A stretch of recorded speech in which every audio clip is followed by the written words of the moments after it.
نانو چه من لسر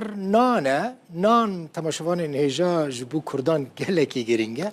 یعنی تشتک لمال تنبجی نان هبه بسه خارنا میا سرکه نانه مثلا از بخواب بسامه مثلا تشتک لمال تنبه نانو ماست هبه بسه نانو زيت وزعتر هبه بسه نانو زيتون هبن بسه او قاس يعني نان لجمع دحمو تشتيدا تيب كاراني تخارنه ده يعني چما از ایروز واره بحثا نام بکم جبرکو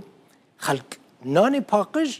و نان ارزان خواسته یعنی روز اوای کرسان عنبارا گنمه هری باش لجمل روز اوای کرسان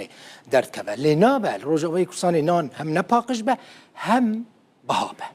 چما از ایرو بحثا نام بکم جبرکو ریو بریا خسر نان جاره کدن بها کر هر ربطه یک نان هر کیسک نان اون زانن ها بچقاسیه ب 2000 ليرة سوريا 2000 قال لك اجبو خلكي او بريار لسر راسل سر مال برا فرمي يا ريفا بريا خسر النهاتية نفيساندن ليه لسر جروبين كومينان ان كو بواتساب بريا واتساب بهذا جريداين او كومين حمو اندامين كومينان بر برسين كومينان هاتنا آگاه دار کرن كو هر ربطه یک نان ب 2000 ليرة يوم بفروشن قال لك ربطه نان حتى دوه بچقاسي بو به 1500 لیره سوری بو هفته در باس بویجی نرخ لیتر یک مازوت سربست مازوت آزاد جه 4000 لیره سوری بو یعنی 4700 لیره سوری بلند بو بها بو به 6000 لیره هر لیترک مازوت نهاجی ریو بری چت که نان بهاد که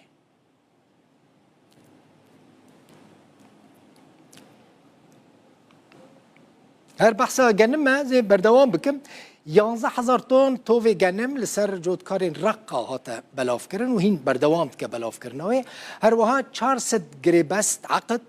لقال جودكاران تشيبويا بقاسي 12000 دونم زوي جبو ورگرتنا توفي باش جبو مسما بي دستيا چاندني و افداني لروج اوای كرساني نرخ توفي گنم جبو هر تونکی د 125 دلار امریکی دیار کر سازیا گشتیا زیاده کرنا توف ج 28 ایلون 2024 و دست به بلاف کرنا تخم